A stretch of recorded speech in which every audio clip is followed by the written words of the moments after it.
और भी कई विवाह हुए।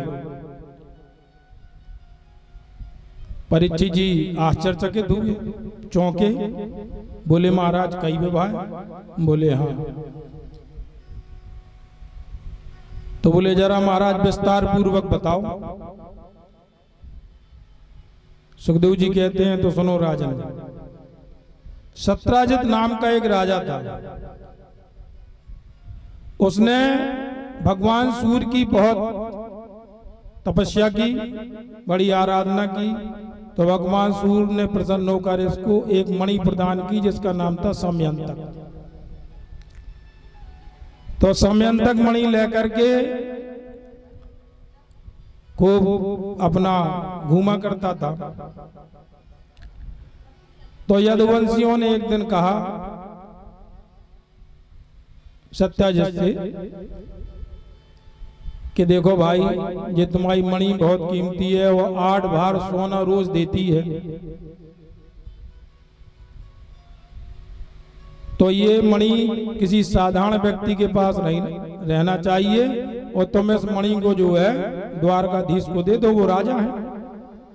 तो इसमें जो 8 भार सोना रोज निकलता है तो वो प्रजा के काम में आएगा, राज्य के विकास के काम में आएगा, धन बढ़ेगा। तो सत्याजित बोला भाई हम क्यों दे दें, हम अपनी मणि द्वारकाधीश को क्यों दे दें? तो नहीं दी।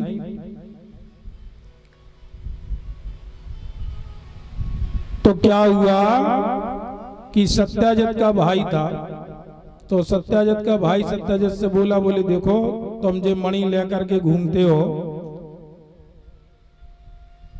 तो ऐसा ना हो कि जे मणि तुमसे कोई छुड़ा ले,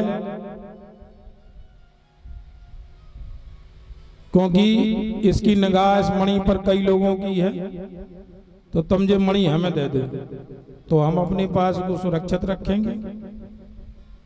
तो सत्याजित ने अपने छोटे भाई को वो मणि दे दी। उस मणि को पहनकर उसका छोटा भाई एक दिन शिकार खेलने चला गया। वहां जंगल में एक शेर से उसकी भिड़ंत हो गई, और शेर ने उसको जो है उसके छोटे भाई को मार दिया और मार के चला गया। वहीं से जामन जी निकल रहे थे, तो उन्होंने देखा तो जो मणि थी जामन जी लेकर के अपनी गुफा में आ गए। तो उनकी पुत्री थी जामवंती, वो वहां पर खेल रही थी, उन्होंने अपनी पुत्री को उस मणि को दे दिया।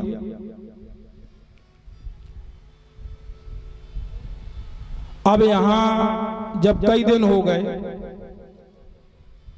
और सत्याजित का भाई लौटा नहीं, तो धीरे धीरे नगर में कानाफूसी शुरू हो गई।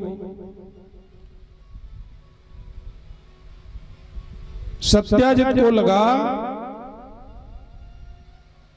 कि निश्चित ही द्वारकाधीश ने हमारे भाई को मारकर वो मणि जो है ले ली। लेकिन ये बात उसने किसी से कही नहीं, अपनी पत्नी से कह दी कि देखो तुम किसी से चर्चा न करना, और हमको लगता है कि जो हमारी मणि हमारा भाई गायब हुआ है तो ये द्वारकाधीश की करतूत है सब, लेकिन तुम अभी ये बात किसी से कहना नहीं। लेकिन अब एक समस्या कि जो स्त्रियां होती हैं, अगर उन्हें कोई बात बता दी जाए और जब तक वो किसी दूसरे को ना बता दें तब तक उनकी बीमारी ठीक नहीं होती, उन्हें बीमारी हो जाती। तो सत्याजित की पत्नी ने अपनी पड़ोसन को बता दिया, देखो बहन कहना ना तुम किसी से, और ऐसा ऐसा हुआ। अब पड़ोसन ने अपनी दूसरी सहेली से, देखो बहन कहियो नहीं, हमें उन्हें फलाने ने ऐसी बात बताई। तो ऐसे कर करके वो पूरे नगर में बात फैल गई। अब लोग चर्चा करने लगे। देखो जनता का स्वभाव कैसा होता है।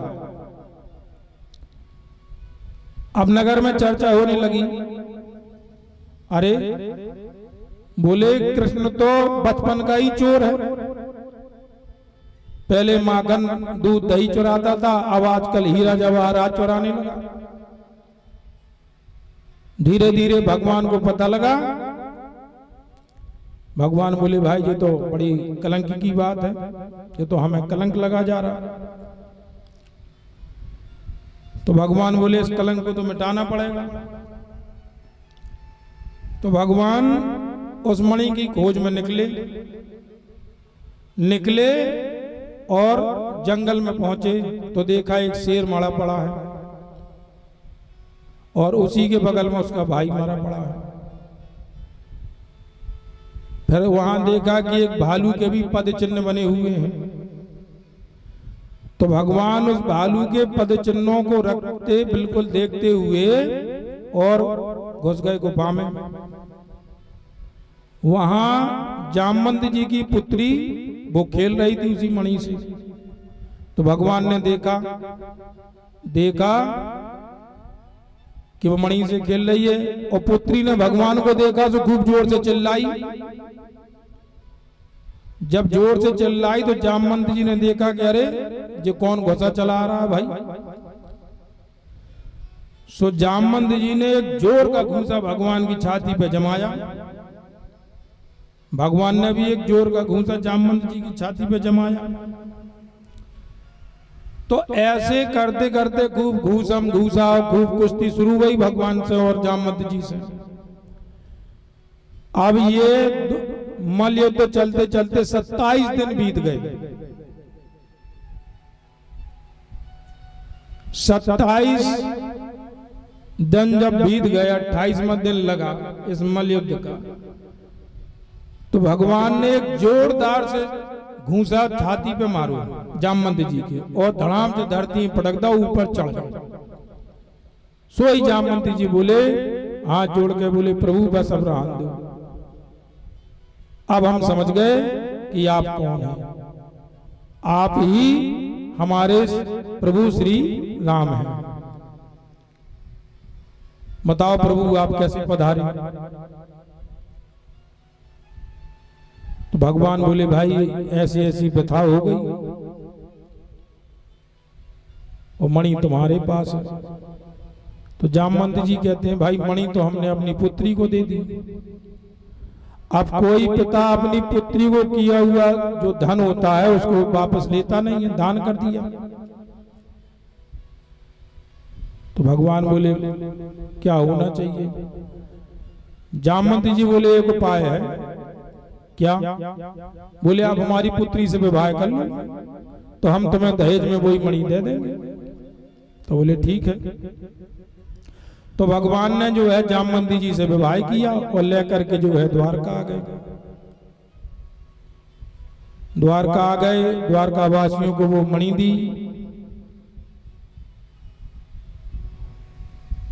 बुलाया सत्यजित को, कहा भैया जी अपनी मणि पकड़ो। सत्यजित को मणि दे करके भगवान ने विदा किया। अब इधर जामवंत जी को लेकर जो है पहुंचे भगवान राजमहल में। तो रुक्मणी जी से भेंट हो गई। रुक्मणी जी बोली ये कौन है। तो बोले हमारी पत्नी है, हमने विवाह करके ले आए हैं। बताया भगवान ने रुक्मणी जी को। तो बोली जी इतना घूंघट क्यों डाले। अब देखो अब भालू नहीं तो भाले नहीं भाई अब है। तो भगवान घूंघट में डाल के ले आए थे, खूब बड़ा घूंघट डरवाए थे। तो रुक्मणी जी बोली कि जी घूंघट में क्यों है। तो भगवान बोले इसलिए है कि इस सृष्टि में इनसे ज्यादा सुंदर कोई है नहीं। तो रुक्मणी जी बोली अच्छा इतनी सुंदर है, हमसे भी ज्यादा सुंदर। बोले हमने क्या कहा कि इस सृष्टि में इनसे ज्यादा सुंदर कोई है नहीं। रुक्मणी जी ने तुरंत श्राप दिया, कहा कि ये हमसे कम सुंदर हो जाए। अब रुक्मणी जी तो परम सुंदरी थी, संसार में उनसे सुंदर कोई था ही नहीं। तो अब थोड़ी सी जामवंती जी कम से कम श्राप मिला और जामवंती जी का तरफ रूप बदला, तो रीछनी से जो है अब बढ़िया स्वरूप में आ गई। तो भगवान ने कहा अब देख लो। तो भगवान ने ऐसे जामवंती जी से विवाह किया। अब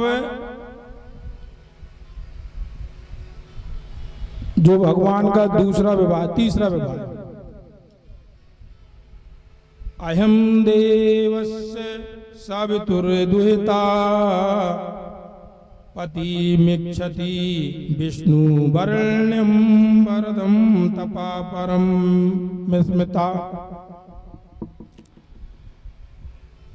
महाराज एक बार क्या हुआ कि भगवान अर्जुन से दिल्ली मिलने आए और दिल्ली में पहले इंद्रप्रस्थ कहते थे उसको, दिल्ली को, क्योंकि वही राजधानी थी। तो इंद्रप्रस्थ में मिलने के लिए आए अर्जुन से। तो दोनों ने शाम को योजना बनाई कि चलो भाई जमुना तट पे घूम आया जाए, जरा सैर कर आई जाए। बोले चलो महाराज। तो अर्जुन और भगवान दोनों लोग यमुना तट पे घूमने गए। तो वहां क्या देखते हैं कि एक कन्या तपस्या में बैठी हुई है। तो भगवान ने अर्जुन से कहा, बोले देखो जरा ये कौन बैठी है कन्या भाई, किस लिए बैठी है। अर्जुन गए, अर्जुन ने पूछा देवी आप कौन हो। तो कहती है मैं सविता की दुहिता हूं, मेरा नाम कालिंदी है। तो बोली आप यहां पर तपस्या क्यों कर रही हैं। बोली हम भगवान कृष्ण के लिए तपस्या कर रहे हैं, उनको पति रूप में पाना चाहते हैं।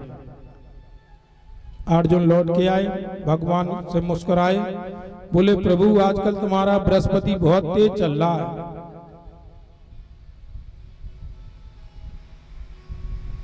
तो बोले ये आपके पति रूप में प्राप्त करना चाहती हैं। तो भगवान बोले समस्या क्या है, बुलाओ। बुलाया और दोनों का विवाह करा दिया। तो अब यहाँ भगवान कालिंदी का और भगवान का विवाह हुआ।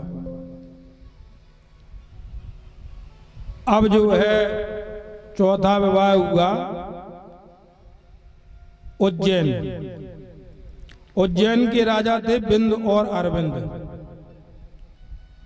उनकी बहन का नाम था मित्रविंदा। तो उनकी बहन का नाम मित्रविंदा था और वो उनके भाई जो थे वो दुर्योधन से उसका विवाह कराना चाहते थे, मित्रविंदा का। लेकिन वो मन ही मन श्री कृष्ण को अपना पति मान चुकी थी। तो जब मित्रविंदा का स्वयंवर हुआ, उस स्वयंवर में कृष्ण भी गए थे। तो मित्रविंदा ने अपने भाइयों की परवाह ना करते हुए स्वयंवर में भगवान कृष्ण के गले में जयमाला डाल दी। और जब उनके भाइयों ने उनका विरोध किया तो भगवान ने क्या किया कि मित्रविंदा को लेके तो वहां से मित्रविंदा को ले गए भगवान। अब तो ये हुआ भगवान का पांचवा विवाह। अब एक राजा थे कौशल नरेश नग्नजित। कौशल नरेश नग्नजित थे। उनकी बेटी का नाम था सत्या देवी। तो कौशल नरेश जो नग्नजित थे, उन्होंने एक प्रतिज्ञा कर रखी थी। उनके पास 7 बैल थे कि जो एक ही रस्सी में 7 बैलों को नाद देगा, हम अपनी पुत्री का विवाह उसी से करेंगे। बड़े बड़े राजकुमार आए, बड़े बड़े महाबली आए, लेकिन कोई उन बैलों को एक रस्सी में नहीं नाद पाए, सातों बैलों को एक रस्सी में नहीं नाद पाए। तब भगवान कृष्ण आए, तो भगवान कृष्ण 7 रूप में प्रकट हुए और 7 रूप में प्रकट होके उन 7 बैलों को एक रस्सी में नाद दिया। तो सत्ता देवी का ऐसे भगवान के साथ विवाह हुआ। तो अब ये हो गया भगवान का 6वां विवाह। अब वसुदेव की छोटी पुत्री थी, वो वसुदेव की छोटी बहन थी सुतकीर्ति, और वो भगवान कृष्ण की बुआ लगती थी। वसुदेव की छोटी बहन थी सुतकीर्ति, वो भगवान की बुआ लगती थी। सुतकीर्ति श्री कृष्ण को स्नेह बहुत करती थी और भगवान से प्रगाढ़ संबंध बनाने के लिए उन्होंने अपनी बेटी भद्रा का विवाह द्वारकाधीश से कर दिया। तो अब ये भगवान का विवाह हुआ 7वां। अब भगवान का एक बार भगवान एक स्वयंवर हो रहा था, उस स्वयंवर में घूमती हुई मछली का भेदन किया प्रतिबिंब देखकर। तो जो मद्र देश के राजा थे, उनकी कन्या लक्ष्मणा, तो वहां लक्ष्मणा से भगवान का पाणिग्रह हुआ। तो अब ये हो गया भगवान का 8वां विवाह। इस प्रकार से ये 8 विवाह भगवान के संपन्न हो गए, अलग अलग तरीके से परिचित। अब परंतु भगवान के और भी विवाह हुए।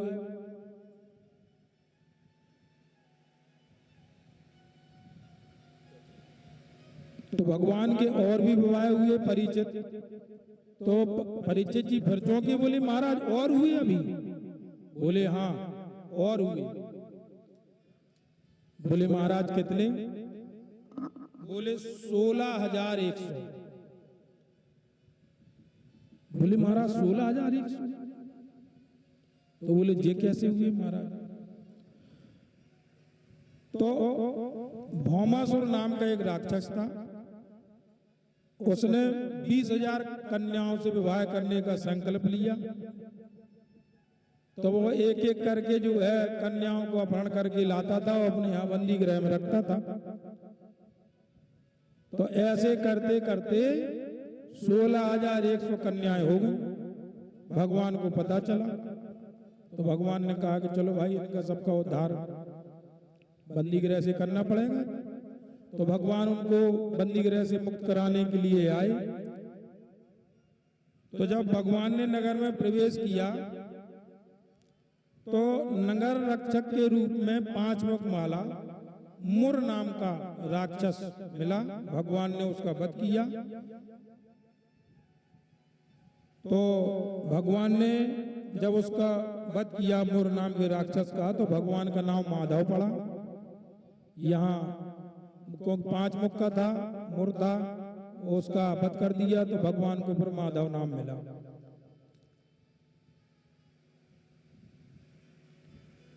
मुरदैत का वध करने के पश्चात भगवान ने जितनी भी 16,100 जो राजकुमारियां थी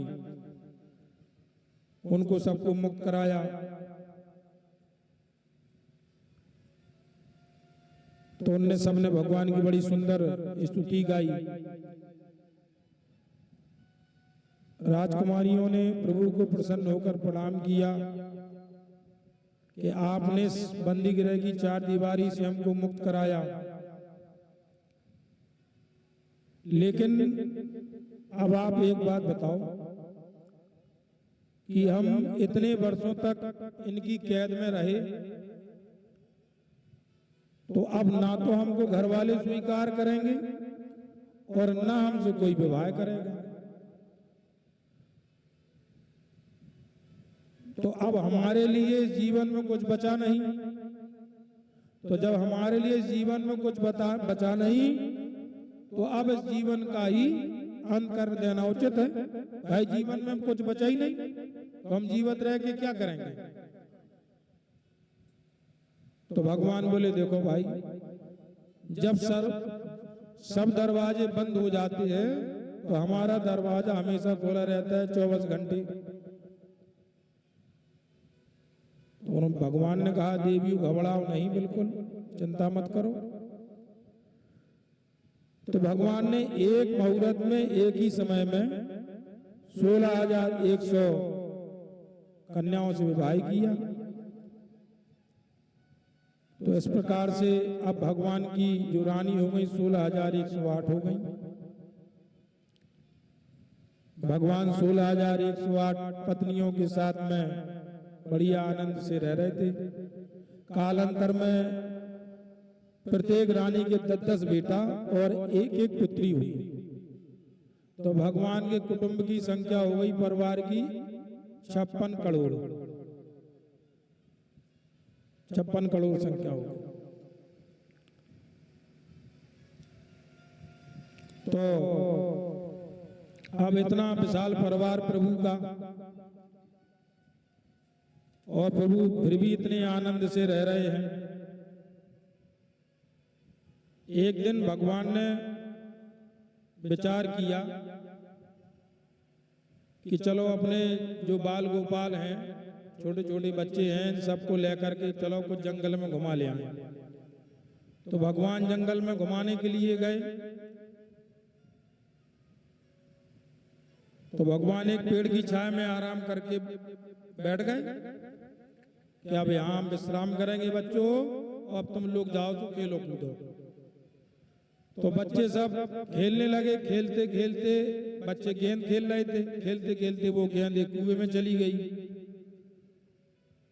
और जब बच्चों ने उस कुएं में झांक कर देखा तो एक बहुत बड़ा भारी जो है गिरगिट उस कुएं में पड़ा था। दौड़ के आए, भगवान से कहा कि आप चलो उस कुएं में, जिस कुएं में हमारी गेंद गिर गई है उसमें एक बहुत बड़ा, बहुत विशाल गिरगिट पड़ा हुआ है। भगवान आए, भगवान ने देखा तो प्रभु ने जब उस गिरगिट को छुआ तो उसका शरीर छूट गया और एक वो दिव्य पुरुष बन के प्रकट हो गया। तो भगवान कहते हैं तुम कौन हो भाई? तो देखो भगवान को अपना परिचय कैसे देता है। नरगो नाम नरेंद्रो हम मिक्ष्वाकुतनया प्रभो दानिस्वाख्याया मानेषु यदि ते कर्म मास्प्रसम। अब देखिए, किसी की बात करने की शैली से ही पता लग जाता है कि ये व्यक्ति कैसा है, उसकी मानसिकता का पता लग जाता है। भगवान पूछ रहे हैं कि तुम कौन हो? तो वो बड़े अकड़ के जवाब देता है कि आपने दानियों का नाम सुना होगा, तो आपने हमारा भी नाम निश्चित ही सुना होगा। तो भगवान बोले भैया तुमने ऐसा क्या दान किया कि तुम्हारा दानियों में इतना बड़ा दान हो गया? बोले महाराज ये पूछो कि हमने क्या दान किया और कितना किया। भगवान बोले बताओ। तो बोले आकाश के तारों की गिनती तो आप कर सकते हो, पृथ्वी के एक एक अणु की गिनती तो आप कर सकते हो, पर जितनी गायों का दान हमने किया उन गायों की आप गिनती नहीं कर सकते। भगवान बोले तो बूढ़ी ढेड़ी दान करी होंगी तुमने? बोले नहीं। पयस्विनी तरुणी शील रूप गुणोपपन्ना कपिलाहे में श्रृंगी न्यायार्जिता रूप खुरा सावसा दुकुल माला भरणा ददावहम। मेरी गाय एक से एक सुंदर दूध देने वाली, एकदम नई तरुणी, जिनके सींग हम सोने से मड़वाते थे, जिनके खुर चांदी से मड़े हुए होते थे,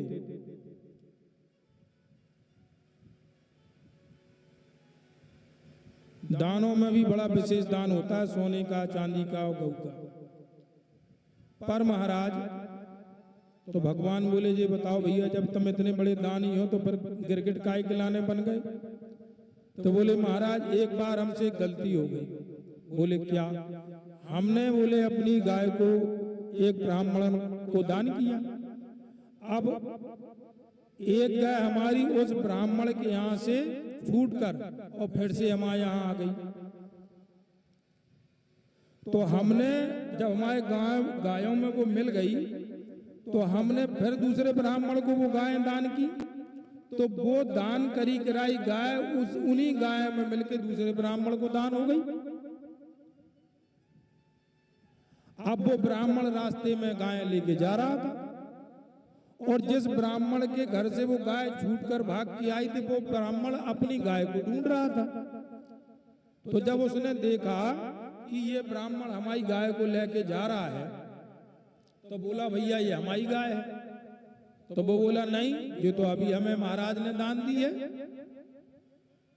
तो दोनों में झगड़ा होने लगा। तो बोले चलो ठीक है। तो बोले महाराज से पूछ लो। तो बोले वो दोनों ब्राह्मण हमारे पास आए तो हम उनकी समस्या का कोई समाधान नहीं निकाल पाए और वो दोनों ब्राह्मण चले गए गाय को छोड़कर।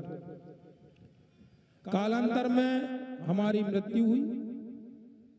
तो हम जब मर के यमराज के यहाँ पहुंचे तो यमराज बोले ये बताओ पहले पुण्य भोगोगे के पाप?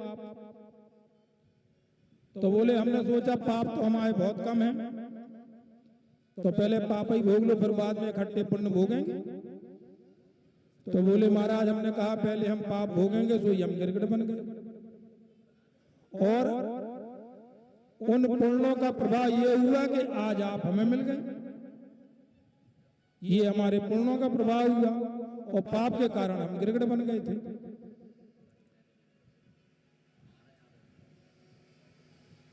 तो भगवान को प्रणाम किया और भगवान को प्रणाम करके वो चला गया। अब जो कुएं में गिरगिट पड़ा हुआ था, अब भगवान अपने बच्चों को समझाते हैं।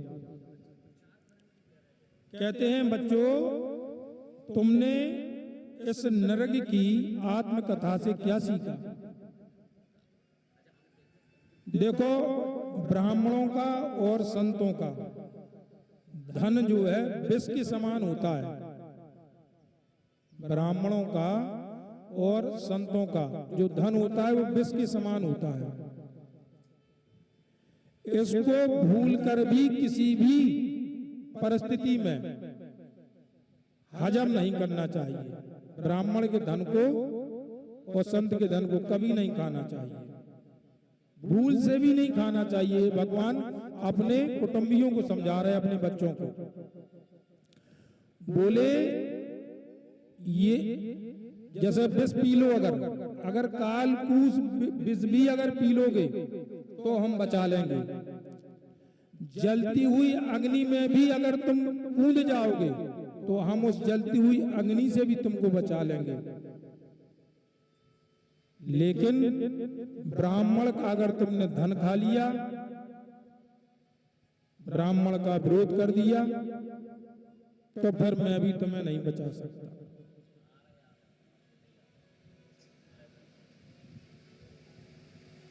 तो ब्रह्म सेवा का क्योंकि उल्लंघन हो जाता है।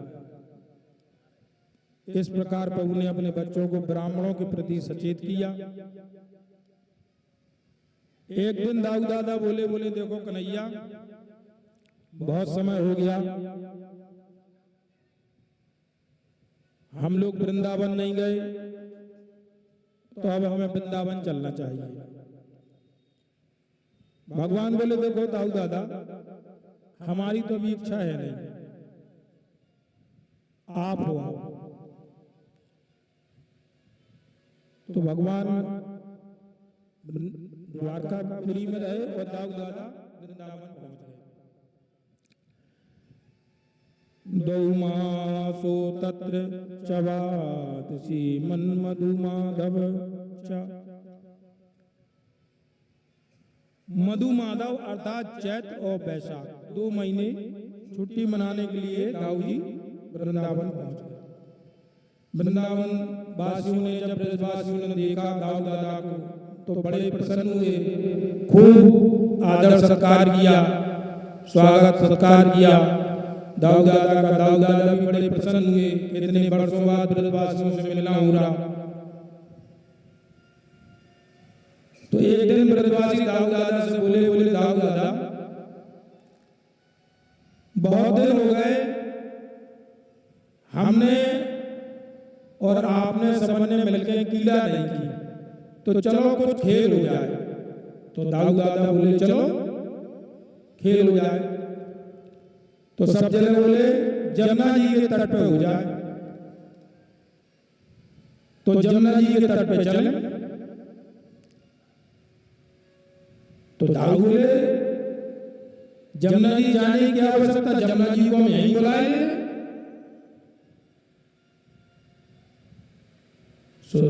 दाऊ जी ने आवाज लगाई, ये जमुने आओ। तो जमुना जी बोली भैया अगर हम ऐसे ही सबके बुलावे पर घर घर जान लगे हो, नहवा लगे तो हम इसके लिए थोड़ा के लोगों को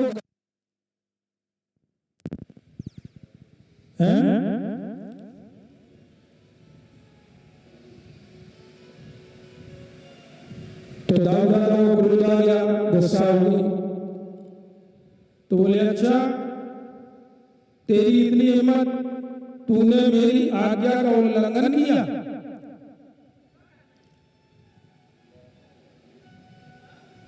दाऊ दादा गुस्सा आ गई। दाऊ दादा ने अपना हलूसर उठाओ, जोर से पटको, और जब जोर से पटको तो यमुना जी घबरा गए।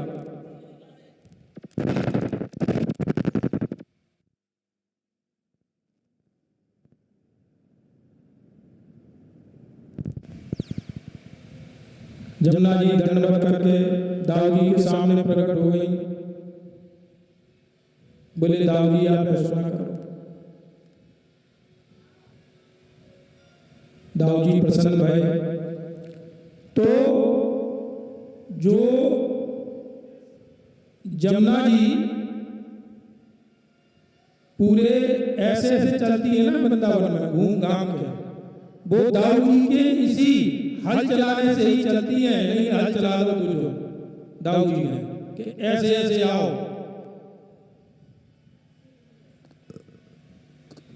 सीधी नहीं है जमुना जी वृंदावन में।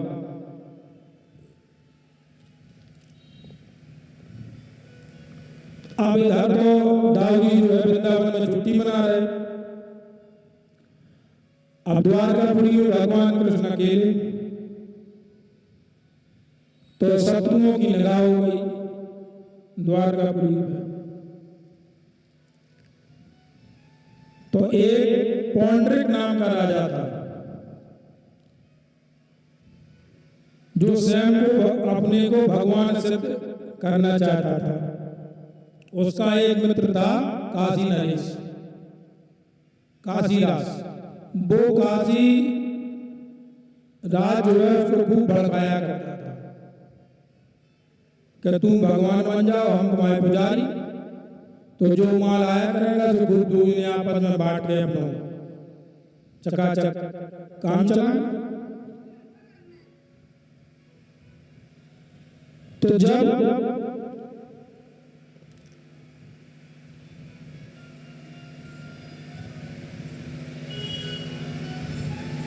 जो है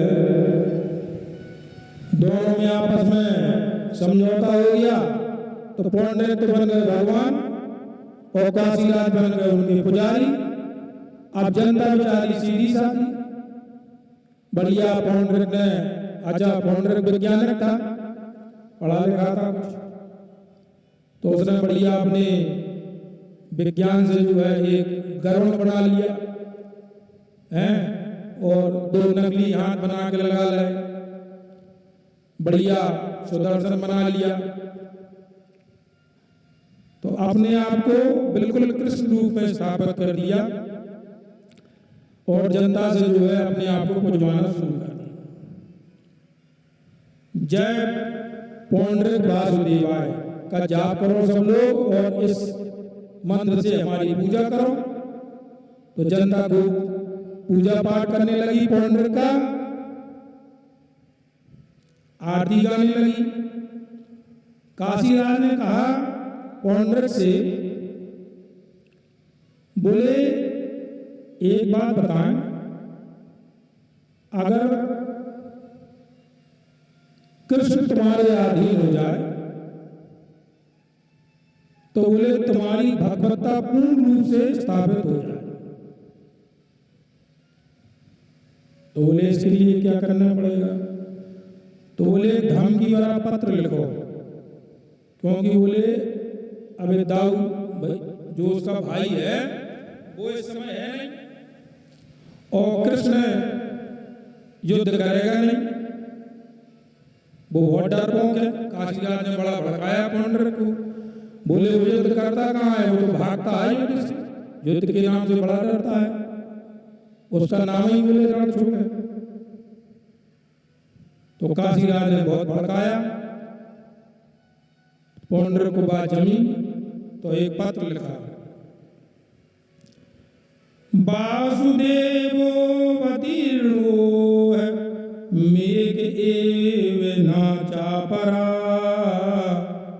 भूतानानुकंपार्थम त्वं तु मिथ्या विदान्त्यज। हे कृष्ण, पंचभूत प्राणियों पर अनुग्रह करने के लिए असली वासुदेव प्रकट हो गया है। पत्र में लिखा उसने, मैंने भगवान के रूप में अवतार ले लिया है और तू तो मिथ्या है, झूठा है। अब तेरा कल्याण इसी में है कि तू द्वारका छोड़कर भाग जा, तो मैं तुझे छोड़ दूंगा। ये सुनकर तो भगवान को खिलखिलाकर हंसी और पूरी सुधर्मा सभा अट्टहास करने लगी। सब हंसे, ये असली भगवान भैया कहां से आ गए? अबे तक का नकली भगवान थे, असली भगवान कहां से आ गए?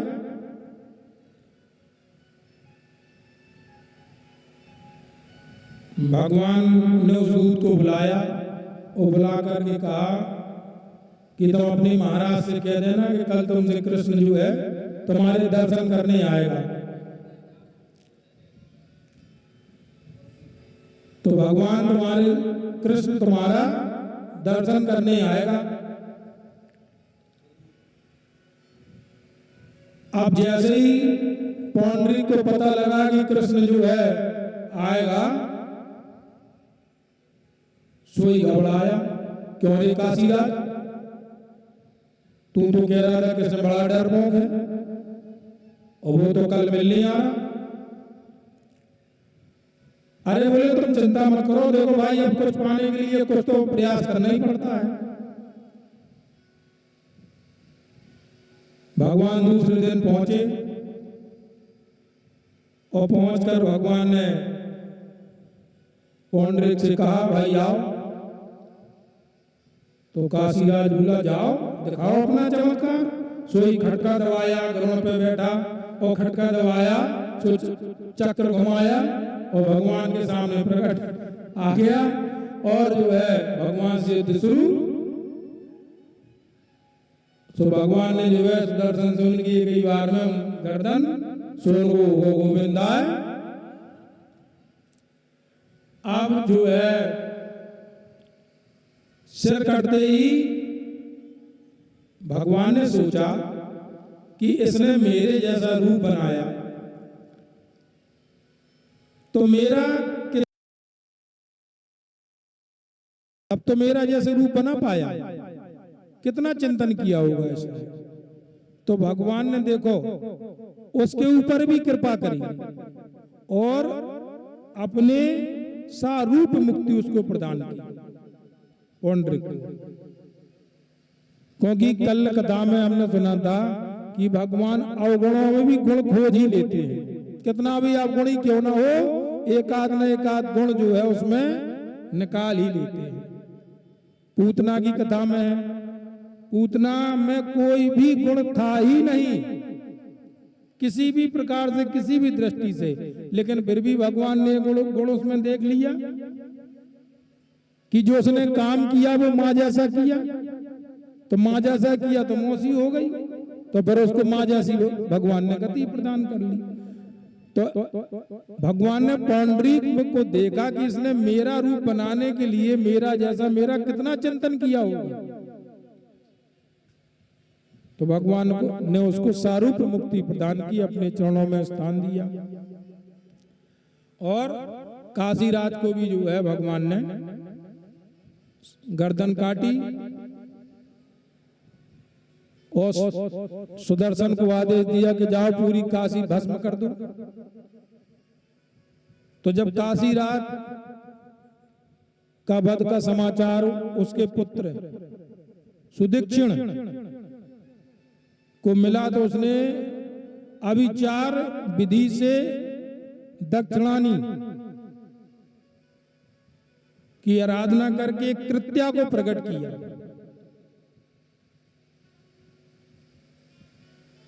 और कृत्या को भेजा। तो भगवान ने उस कृत्या को भी सुदर्शन चक्र से भस्म कर दिया। तो ऐसी अद्भुत भगवान की कथाएं, बल पराक्रम अब सुखदेव जी ने सुनाई परीक्षित जी को। अब एक दिन सुखदेव जी कहते हैं, परीक्षित ने पूछा कि ये बताओ प्रभु, भगवान इतनी लीलाएं करते रहे, इतना सब कुछ करते रहे, तो भगवान की दिनचर्या कैसी रहती थी? तो सुखदेव जी वर्णन करते हैं कि ब्रह्म मुहूर्त में जागते थे, जल से नेत्रों का प्रक्षालन करके भगवान की उपासना करते थे और सावित्री स्नान करके सूर्य उपासना, देवी उपासना, तो ये सब सत्कर्म जैसे हम लोग करते हैं वैसे ही भगवान भी विधि विधान से सत्कर्म किया करते थे। इस प्रकार से सुखदेव जी ने परीक्षित को भगवान की अब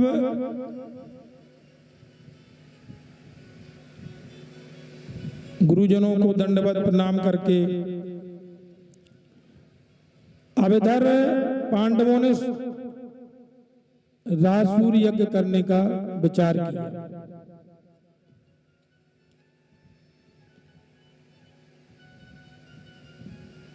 अब उसमें एक समस्या थी जरासंध की।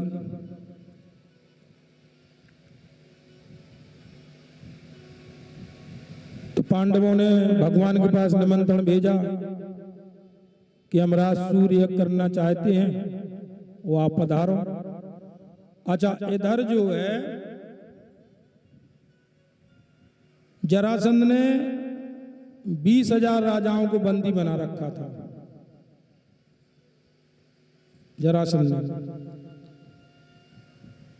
तो भगवान की सुधर्मा सभा में जो है उस राज्य के कुछ लोग पहुंचे, मंत्री आदि वगैरह कि महाराज द्वारकाधीश, आप हमारी मदद करो, हमारे जो राजा हैं वे सब जरासंध के बंदी गृह में हैं, तो उन बंदी गृह से उनको मुक्त करवाओ।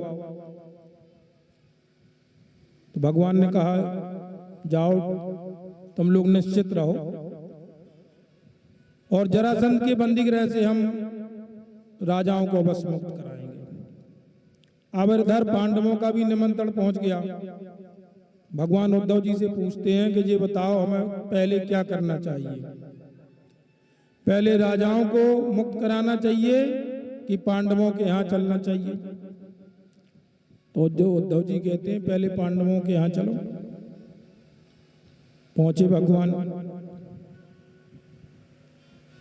बड़ा स्वागत सत्कार हुआ भगवान का। बहुत दिनों बाद हस्तिनापुर पधारे, पांचों भाइयों ने मिलकर खूब स्वागत किया, बहुत प्रसन्न हुए, कन्हैया पधारे। युधिष्ठिर जी ने पूछा, कहा कि हम राज सूर्य करना चाहते हैं, लेकिन इसमें सबसे बड़ी बाधा जरासंध की है। सारे राजा मान गए लेकिन जरासंध मानने को तैयार नहीं है। तो हमें क्या करना चाहिए? भगवान बोले, भैया आप बिल्कुल निष्फिक्र रहो और हम खुद जरासंध के पास जाएंगे। तो भगवान अर्जुन और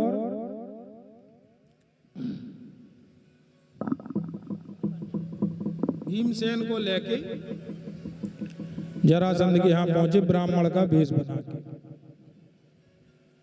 अच्छा, जरासंध ब्राह्मणों का बड़ा सम्मान करता था, क्योंकि जरासंध का जो सम्मान चला गया था वो ब्राह्मणों के द्वारा ही उसको प्राप्त हुआ था। जब उसने ब्राह्मणों की खूब सेवा की, खूब सत्कार किया, तो ब्राह्मणों की सेवा से ही जरासंध को उसका वैभव प्राप्त हुआ था और ब्राह्मणों के बल से ही वो बलशाली था। तो ब्राह्मण भगवान जानते थे, तो इसलिए तीनों ने ब्राह्मण का वेश बनाया और जरासंध के दरबार में पहुंचे। जरासंध ने देखा कि 3 ब्राह्मण आए हैं, बड़ा स्वागत सत्कार किया। बताओ महाराज क्या चाहते हो?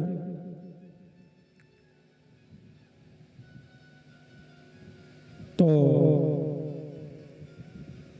अब देखो, भगवान ने कहा कि हम युद्ध चाहते हैं। ब्राह्मण का भेष तीनों बनाए हैं और जरासंध ने पूछा क्या चाहते हो? बोले युद्ध चाहते हैं। जरासंध चौंका, ब्राह्मण और युद्ध असंभव, क्योंकि ब्राह्मण तो युद्ध चाहता ही नहीं है कभी। अरे ब्राह्मण क्या मांगता? दान दक्षिणा गाय, भाई ब्राह्मण ये मांगता, ब्राह्मण युद्ध क्यों मांगेगा? जरासंध समझ गया। जब उसने गौर से देखा तो उसको लगा कि अरे ये तो मामला गड़बड़ है, क्योंकि जब उसने देखा कि अर्जुन के हाथों की ओर के धनुष बाण के घिसटे हुए हाथ में चिन्ह दिखाई दिए, कलाबा दिखाई दिया, समझ गया कि जो है ये ब्राह्मण। तो जरासंध बोला, ठीक ठीक परिचय दो अपना, कौन हो तुम? सोई भगवान बोले, सुनो। बोले ये तो है अर्जुन और ये है भीमसेन और हम इनके मामा के लड़का। भगवान ने ये नहीं कहा कि हम कृष्ण, भगवान ने कहा हम इनके मामा के लड़का कृष्ण।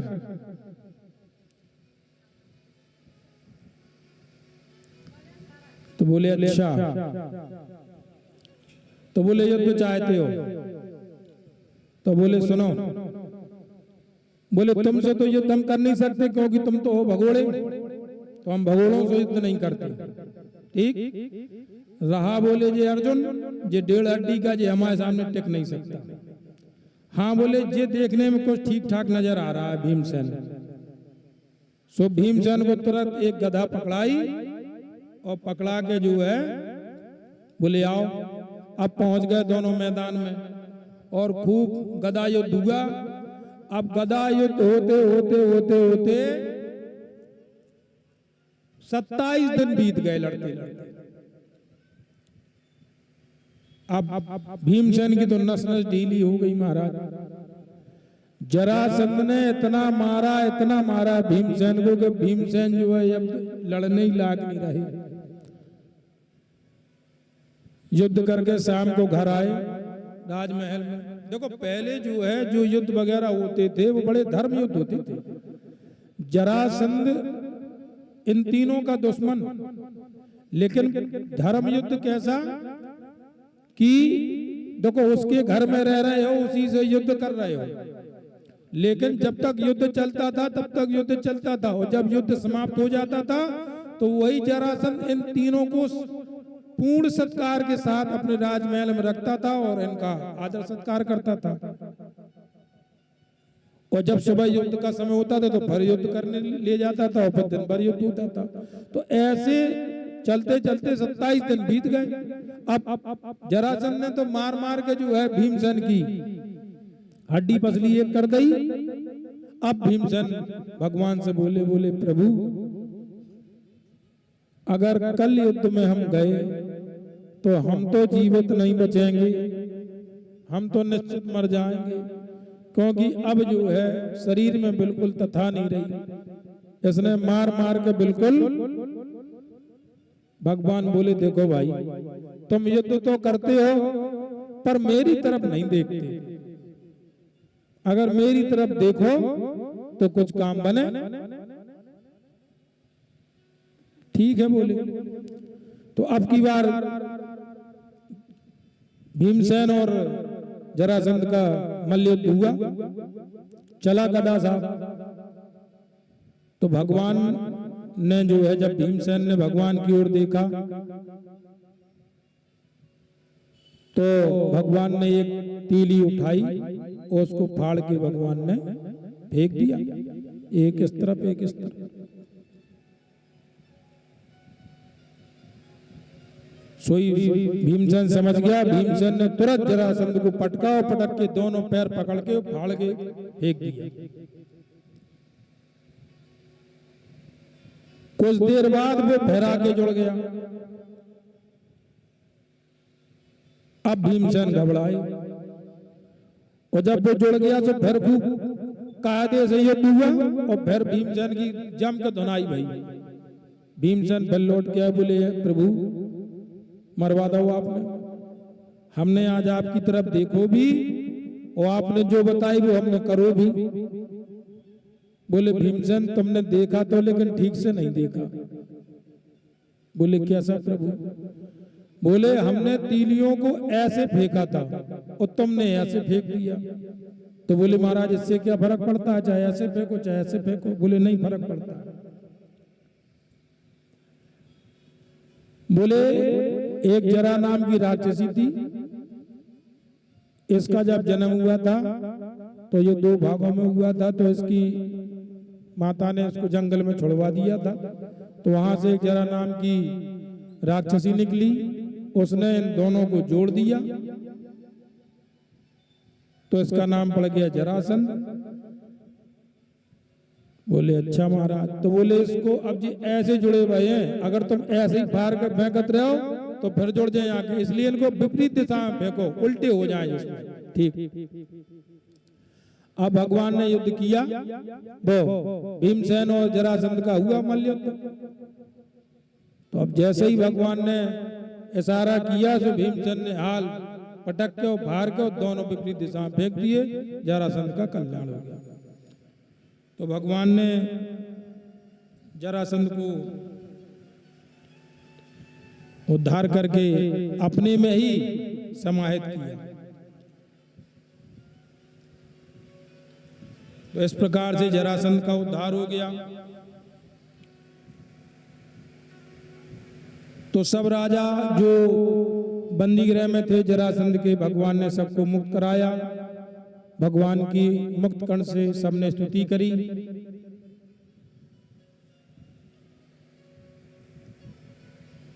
क्योंकि संसार में दुख जो है से सब ऊब जाते हैं, दुख से तो सब ऊब जाते हैं, लेकिन सुख से कोई नहीं ऊबता। प्रभु आप हमारी रक्षा के लिए आए, आपने हम पर बड़ी कृपा करी। तो गोविंद की बड़ी सुंदर स्तुति गाई सभी राजाओं ने। कृष्णाय वासुदेवाय हरे परमात्मने प्रणत क्लेश नाशाय गोविंदाय नमो नमः। ये भागवत का बड़ा सुंदर मंत्र माना जाता है कि प्रणत जनों का क्लेश दूर हो जाता है। इस मंत्र को जपने से, भगवान के सामने इसकी स्तुति करने से आपके मन के जो क्लेश हैं उन सारे क्लेशों को गोविंद हर लेते हैं। सुखदेव जी कहते हैं, राजन, पांडवों का राजसूय यज्ञ जो है प्रारंभ हुआ, तो अब यज्ञ में प्रथम पूज्य किसे बनाया जाए? तो जो पांडवों के सब छोटे भाई थे सहदेव, उन्होंने भगवान कृष्ण के नाम का अनुमोदन कर दिया कि भगवान कृष्ण को प्रथम पूज्य बना दिया जाए। तो भीष्म आदि जो सब बैठे हुए थे वहां पर बुजुर्ग, सबने उसका अनुमोदन किया, सबने उनका जो है समर्थन किया। लेकिन वहीं पर बैठा था शिशुपाल। जब शिशुपाल ने देखा कि जो है जे कृष्ण तो प्रथम पूज्य हुआ जा रहा, अच्छा, और शिशुपाल की और कृष्ण की थोड़ी खुन्नस थी। कैसे? उसने सोचा कि इसी कृष्ण के कारण हम बिना दुल्हन के, जिस डोली में दुल्हन को आना था उसी डोली में हम बैठ के मुंह छिपा के आए, इसी कृष्ण के कारण आज मौका मिला है। सो भगवान को आए बाएं बकने लगा, भगवान को खूब खरी खोटी सुनाने लगा और गालियां देने लगा। भगवान सब सुनते रहे। सुनते सुनते जैसे ही 100 गालियां हुई, सो भगवान ने सुदर्शन से जो है उसका सिर काट दिया। तो उसके देह से एक दिव्य प्रकाश निकला और भगवान में समाहित हो गया, भगवान में विलीन हो गया। पांडवों का राजसूय यज्ञ संपन्न हुआ और इसी यज्ञ में दुर्योधन को पांडवों की सभा में घूमते जल में जो प्रतिबिंब हुआ था वो इसी यज्ञ में हुआ था पांडवों के, जिसके कारण द्रौपदी ने अंधा कह दिया था, अंधे का पुत्र अंधा। हालांकि वो कथा बहुत लंबी है, भागवत में नहीं है। तो सुखदेव जी परीक्षित से कहते हैं कि भगवान के गुण तो अनंत हैं, जिसका कोई बखान नहीं कर सकता। अब तुम क्या विशेष सुनना चाहते हो सो बताओ, क्योंकि भगवान के तो राम अनंत अनंत गुण, विमल कथा विस्तार। तो भगवान की कथाएं भी अनंत हैं, गुण भी अनंत है, इनका कोई सृष्टि में कोई बखान नहीं कर सकता। अब लेकिन तुम बताओ तुम्हारी क्या इच्छा है, तुम क्या सुनना चाहते हो? सोई परीक्षित जी बोले आपने महाराज जगह जगह बार बार भगवान को दीन बंधु कहा है, तो भगवान ने कभी किसी पर दीनता दिखाई है? तो सुखदेव जी को फिर सुदामा जी की याद आ गई। जब परीक्षित ने पूछा कि आपने बार बार भगवान को दीन बंधु, दीनानाथ बार बार कहा है, तो भगवान ने कभी किसी पर दीन बंधुता दिखाई है अपनी? तो सुदामा जी की याद आ गई सुखदेव जी को। अब यहां से सुदामा चरित्र जो है प्रारंभ होता है। कृष्णस्यासीत सखा कश्चित् ब्राह्मणो ब्रह्म विद्यमा विरक्तीन्द्रियार्थेषु प्रशांतात्मा जितेन्द्रिया। परम भागवत श्री सुदामा जी का पावन परिचय देते हुए सुखदेव जी कहते हैं, राजन, भगवान श्री कृष्ण के परम प्रिय अभिन्न मित्र श्री सुदामा जी महाराज, तो अब कृष्ण से सखा सुदामा जी की भागवत में नाम नहीं लिया। उनकी सुखदेव जी ने उनकी विशेषताओं का बखान, जो विशेषण होते हैं ना, वो विशेषणों का बखान किया है। तो विशेषण गिना दिए, कैसे हैं? तो ब्राह्मणो ब्रह्म विद्यमा, ये ब्रह्मवेत्ता ब्राह्मण हैं, ब्रह्मनिष्ठ ब्राह्मण हैं। केवल ब्रह्मवित्तर ही नहीं, ब्रह्मवित्तमा, परम श्रेष्ठ, परम ज्ञानी, प्रशांत आत्मा, हमेशा प्रसन्न रहने वाले, जितेंद्रिया, जिनकी सारी इंद्रियां उनके अधीन हो। सुदामा जी ऐसे परम ज्ञानी ब्रह्मवित्ता ब्राह्मण कि जिसका बखान स्वयं सुखदेव जी महाराज कर रहे हैं।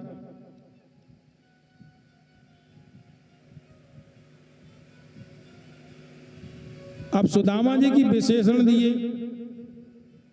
गिनाए, लेकिन बेचारी सुशीला का परिचय देने लगे तो सुखदेव जी बोले सुदामा जी की धर्म पत्नी पतिव्रता, परम पतिव्रता, लेकिन दरिद्रा सीधमाना शाप बेपमाना विगम्य चा। सुशीला परम पतिव्रता है, परंतु दरिद्र भी बहुत है। देखो यहाँ सुखदेव जी ने सुदामा जी को दरिद्र नहीं कहा, जो लोग कह देते हैं ना, सुदामा जी गरीब नहीं है। अब यहाँ बड़ा अच्छा बखान किया है सुखदेव जी ने कि जो दरिद्रता है उसका भगवान ने यहाँ सुखदेव जी ने बहुत अच्छा लिखा है। अगर इसको आज जीवन में व्यक्ति अपने उतार ले तो आदमी फिर कभी गरीब हो ही नहीं सकता। इतना अच्छा यहाँ पर लिखा है। क्या लिखा है कि देखो, अब यहाँ सुशीला को तो दरिद्र कह दिया सुखदेव जी ने, सुदामा जी को नहीं कहा। फिर ये बताओ, जब सुदामा जी को दरिद्र नहीं लिखा तो सुशीला को दरिद्र क्यों लिख दिया? भाई अगर पति डॉक्टर है तो पत्नी तो अपने आप डॉक्टर नहीं हो जाती, पति अगर मास्टर है तो पत्नी तो अपने आप मास्टर नहीं हो जाती। तो जब इतने ब्रह्मवित्ता ब्राह्मण हैं सुदामा जी, तो फिर सुशीला को दरिद्र क्यों लिख दिया? तो कहते हैं दरिद्रो यस त्वाम संतुष्टः, भगवान की दृष्टि में जो असंतुष्ट है वो दरिद्र है। और सुदामा जी असंतुष्ट कभी रहे नहीं, लेकिन उनकी पत्नी असंतुष्ट रही। भाई उन्हें अपने बच्चे भी पालना है, अपना परिवार भी पालना है, अपने पति देव की सेवा भी करना है, तो उनके मन में इच्छाएं थी। तो जब इच्छाएं थी, संतुष्टि थी नहीं। भाई जब इच्छाएं होंगी तो संतुष्टि कहां से आ जाएगी? तो यहां सुखदेव जी कहते हैं कि जिनके मन में एक जो असंतुष्ट रहता है वो ही दरिद्र है। तो बड़ी बेचारी परेशान रहती थी। एक दिन एक साधु आए, भिक्षाम दे, अब घर में कुछ था ही नहीं तो का दे दे। बाहर आए, बोले महाराज आज एकादशी है और हमारे यहाँ कुछ बना नहीं है, और आज एकादशी को हमारे यहाँ कुछ दान भी नहीं दिया जाता। ब्राह्मण विद्वान थे, उन्होंने देखा, समझ गए कि जब घर में कुछ है ही नहीं बेचारी तो दान कहां से दे दे। तो जब कुछ है ही नहीं घर में तो दान कहां से दे दे। तो उन्होंने कहा कि बेटी हम तुम्हारी जो दशा है वो हमने सब देख ली है, परेशान मत हो। अरे तुम्हारे पति के तो द्वारकाधीश मित्र हैं, ये हम जानते हैं, तो तुम अपने पति को द्वारकाधीश के पास क्यों नहीं भेजती? जाए वहां से कुछ अपना मित्र है। भाई मित्र अगर समस्या में तो एक मित्र ही मदद करेगा, और द्वारकाधीश जैसे मित्र राजा। अच्छा हमारे पति के द्वारकाधीश मित्र हैं? हाँ बोले। तुम्हारे आपके पति ने आपको कभी नहीं बताया? बोले नहीं, हमसे तो कभी चर्चा नहीं की। साधु कह के चले गए और सुदामा जी की पत्नी सुशीला अंदर आई, अपने पति को से बोली, बोले प्रभु एक बात बताइए कि आपके द्वारकाधीश आपके मित्र हैं? सुदामा जी मुस्कुराए, बोले तुम्हें किसने बताया? बोले एक संत आए थे, वो हमें बता गए। तो क्या प्रभु सच में आपके मित्र हैं द्वारकाधीश? हाँ। बोले हमारो बचपन को मित्र है, हम दोनों साथ में पढ़े हैं, गुरुकुल में रहे, हमारो बड़ो अच्छो मित्र हो कन्हैया।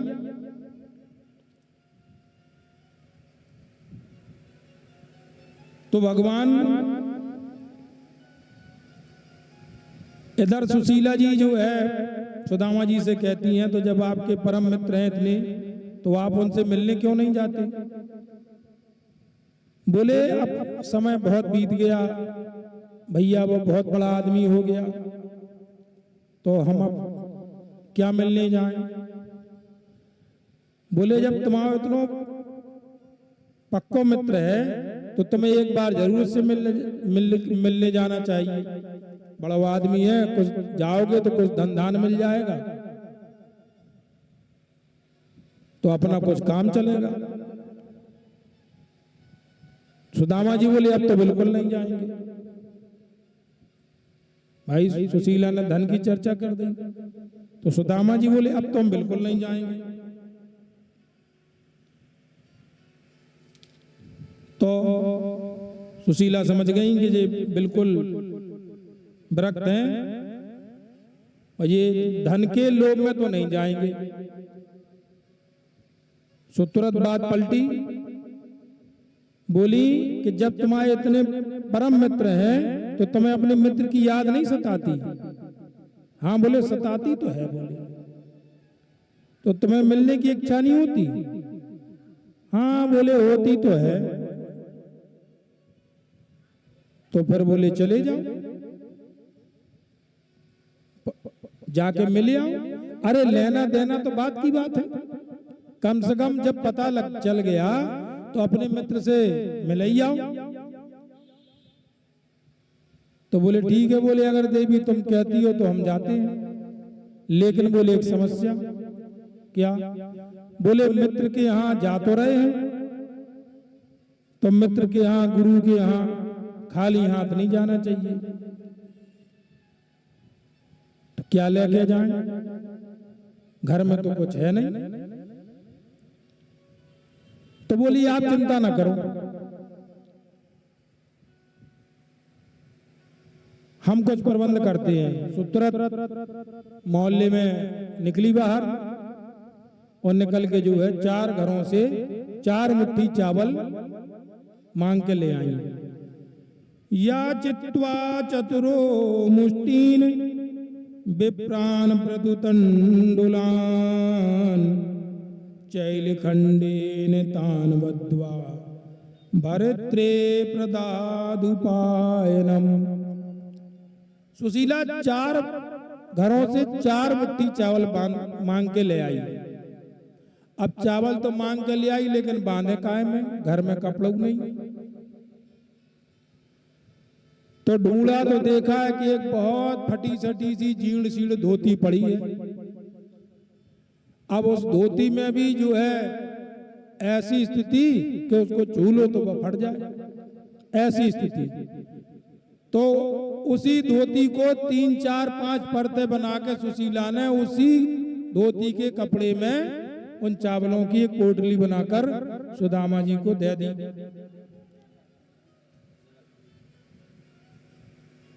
और सुदामा जी से बोली कि अब आप द्वारकापुरी जाओ। तो भगवान द्वारकापुरी में जो है इधर भगवान भी द्वारकापुरी में इंतजार कर रहे सुदामा जी का। अभी आगे पता लगेगा।